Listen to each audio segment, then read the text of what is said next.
Senate Bill 6449 tries to do three things. One, it sets that by 2024, we're going to provide high-quality early learning to 3- and 4-year-olds in Washington on a voluntary basis. Second, we make sure that that early education is high quality by having academic standards so that all of our providers are well-trained and ready to engage with these children in the classroom.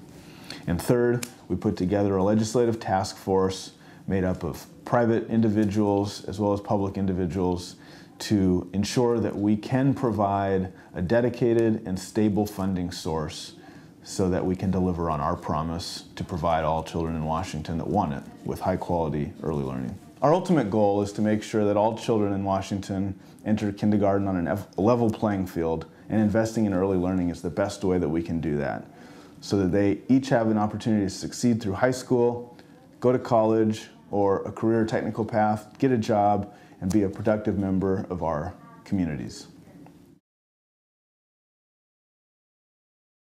Everyone knows that our state's paramount responsibility is to provide education to all kids in Washington.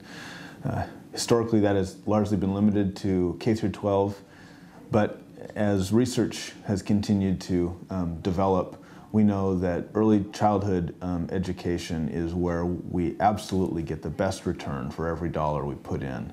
If children aren't interacted with, talked to, read to at young ages, they're significantly disadvantaged through the rest of their academic career and oftentimes into their professional life as well. We know in a time of scarce resources that we need to do the absolute best we can by every tax dollar we receive. There's no better investment that we can make for the return than investing in early childhood education and development. Research shows that high quality preschool saves our school districts approximately $3,700 per child throughout their academic career. For the million school children in Washington, that represents a $3.7 billion savings to our local school districts. But even more importantly than the direct dollars are our long-term costs. Through the investments that we've already made in early learning, we've dramatically reduced both the populations in our juvenile justice and juvenile detention centers as well as our adult prisons, because children who receive high quality early education are significantly less likely to commit crimes, recidivate, and become engaged in our criminal justice system through much of their life. Senate Bill 5650 was a bill that I dropped in the 2011 legislative session. It did not pass out of the Senate that year, but we're working on it again this year, and I'm excited to report that today it passed out of the Senate Labor and Commerce Committee in its executive session unanimously.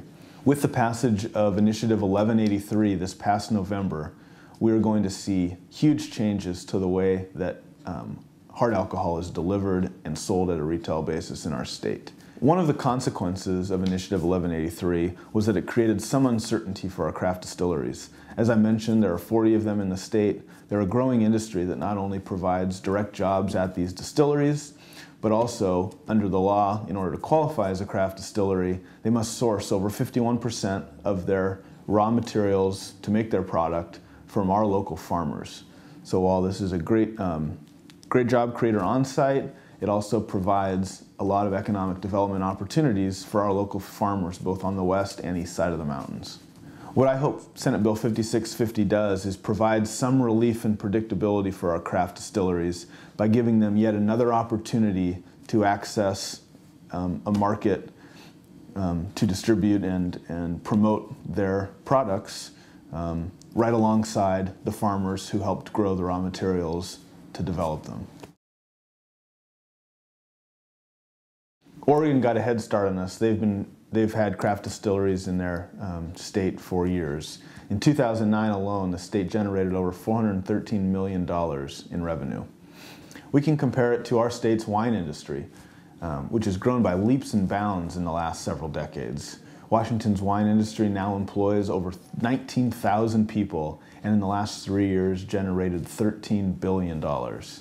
In times where we do have economic and resource scarcity, I don't think we can afford as a state to not try to look out into the future, be creative, and innovate. And that's exactly what our craft distillers are doing here in Washington.